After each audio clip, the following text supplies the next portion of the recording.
Assalamualaikum warahmatullahi wabarakatuh. Perkenalkan, nama saya Insan Adityo Pambudi dari TI 4202. Di sini saya akan mengerjakan soal UAS Statin nomor 2 dengan soal sebagai berikut. Pada nomor 2, yaitu apakah mobil yang lebih berat benar-benar menggunakan lebih banyak bensin? Misalkan sebuah mobil dipilih secara acak jika X adalah bobot mobil dalam ratusan pon dan Y adalah konsumsi bensin dalam mil per galon. Informasi berikut ini didasarkan pada data yang diambil dari laporan konsumen secara acak. Diketahui di sini ada bobot mobil yaitu X dalam ratusan pon dan Y adalah mil per galon atau mpg. Lalu ditanya,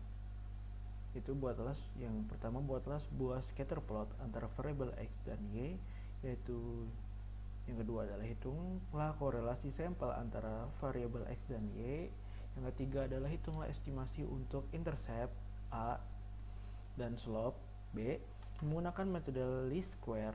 Yang keempat itu adalah apakah hipotesis nol yang menyatakan tidak ada pengaruh X terhadap Y akan ditolak pada taraf nyata 5%. Lalu yang E adalah tentukan proporsi variasi pada variabel Y yang dapat dijelaskan oleh garis regresi yang dibangun.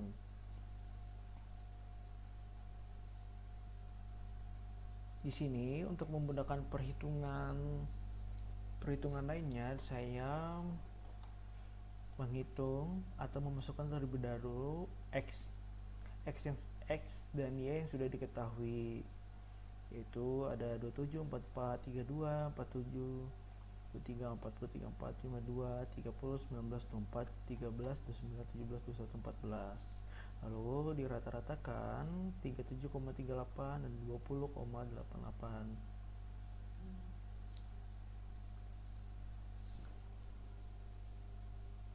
Lalu di sini kita lihat X dikurangin rata-rata, yaitu adalah X ini dikurangi rata-rata dari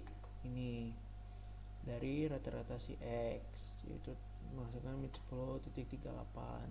Lalu di sini juga ada X dikurangin rataan X kuadrat. Kalau ini tinggal dikuadratkan saja yang sebelumnya. Lalu di sini ada Y dikurangi rata-rata Y, yaitu adalah Y yang ini 30 dikurangin ini 20,88 menghasilkan 9,13. Lalu dikuadratkan saja yang tadi ini menjadi 83,27. Lalu untuk ini X dikurangin rataan X dikali Y dikurangi rataan Y, yaitu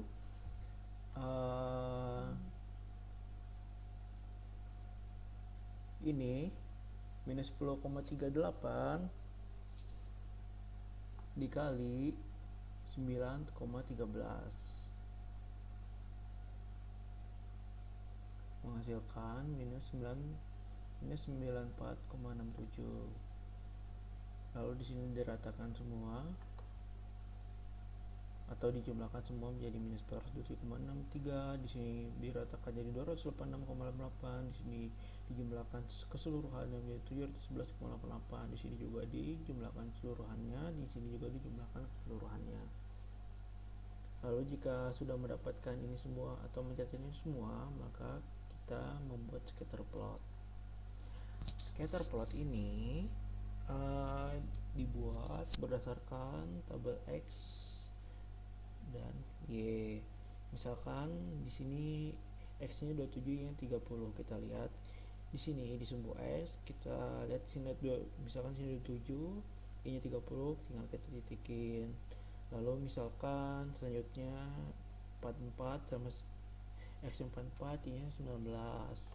Kita lagi misalkan 44 di sini, berarti Y-nya juga di sini sekitar sini 19.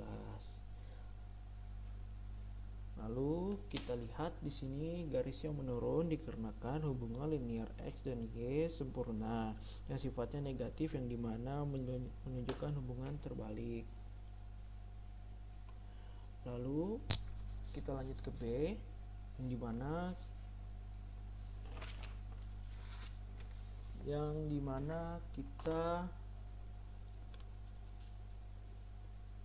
menghitung korelasi sampel antara variabel X dan Y, yaitu dengan rumus R sama dengan itu adalah hasil perkalian dari X min rataan X dikali Y dikurangi rataan Y, lalu akar rataan X dikurangi X kuadrat dikali Y dikurangi rataan Y kuadrat. Lalu tinggal dimasukkan saja dari data yang sudah kita ketahui tadi, yaitu yang ini dihasilkan minus 427,63. Lalu di sini kita dapatkan 711,88 dikali 286,88 menghasilkan minus 0,946. Lalu di sini ada koefisien korelasi R sama dengan minus 0,946 menunjukkan nilai koefisien korelasi minus dan mengisyaratkan hubungan linear X dan Y sempurna yang sifatnya negatif dan hubungannya sangat kuat. Lalu di sini kita menghitung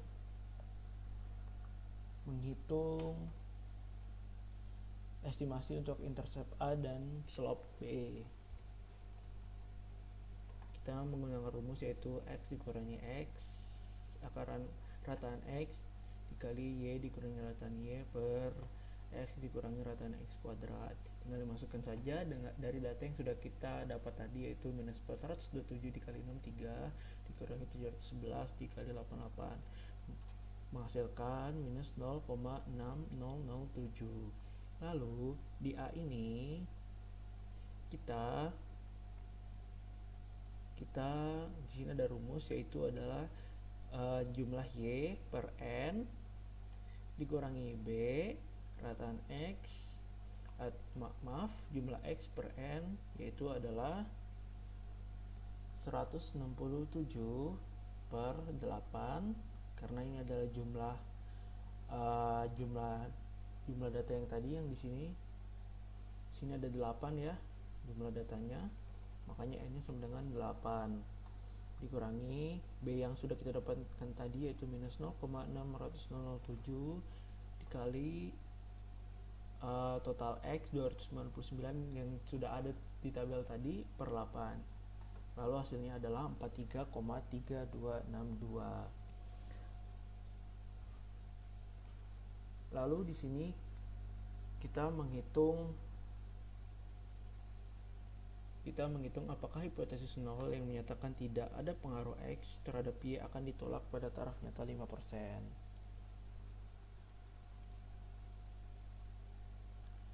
Lalu di sini ada rumus SXX, yaitu X dikurangi rataan X kuadrat. Sudah kita dapatkan dari hasil tabel tadi 711,88. XYY sama dengan Y dikurangi rataan Y kuadrat, kita sudah dapatkan tadi, yaitu 286,875. Rataan SXY yaitu adalah X dikurangi rataan X dikali Y dikurangi rataan Y, menghasilkan minus 427,625. Lalu SST sama dengan itu adalah SYY, yaitu 286,875. Lalu SSR yaitu B dikali SXY menghasilkan 296,875. Lalu SSF yaitu adalah SYY dikali SSR, hasilnya 30. Lalu untuk S yaitu sama dengan akar SSE per N dikurangi 2. N nya di sini 8 ya. Lalu sama dengan 2,236. Lalu SB itu adalah S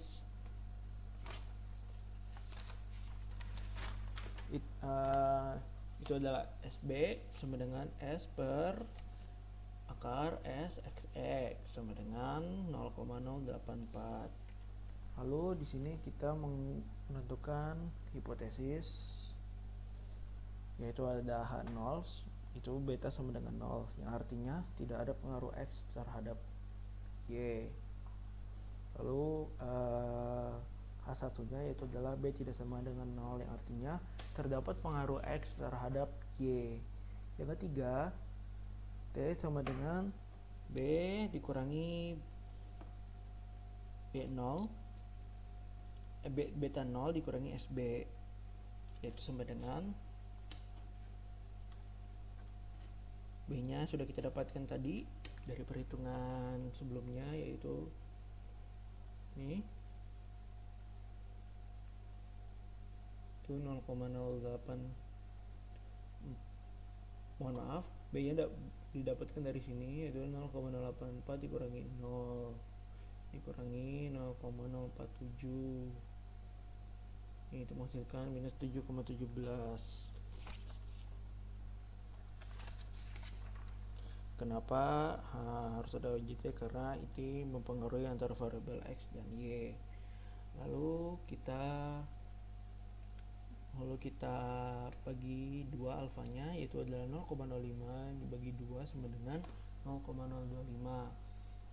Lalu V nya N dikurangi 2, N nya tadi 8 ya, karena ada di tabelnya ada 8, 8 dikurangi 2 sama dengan 6. Lalu kita mencari daerah kritisnya, yaitu kita lihat dari tabel, yaitu menunjukkan 2,447. Lalu kesimpulan yang bisa kita dapatkan adalah terima H0 karena T hitung lebih kecil dari T tabel, yaitu minus 7,17 dikurangi 2,477, dan oleh karena itu terdapat pengaruh X terhadap Y akan ditolak pada taraf nyata 5%. Lalu untuk yang E adalah tentukan proporsi variasi pada variabel Y yang dapat dijelaskan oleh garis regresi yang dibangun. Lalu di sini ada untuk mencarinya, itu adalah Y sama dengan A ditambah B kali X, yaitu A hanya kita sudah dapatkan tadi 43,3263 ditambah B nya yaitu ada minus 0,6007, lalu X itu kita sudah dapatkan juga tadi 299, menghasilkan minus 136,28. Sekian pembahasan soal nomor 2. Mohon maaf apabila ada kesalahan dari saya. Assalamualaikum warahmatullahi wabarakatuh.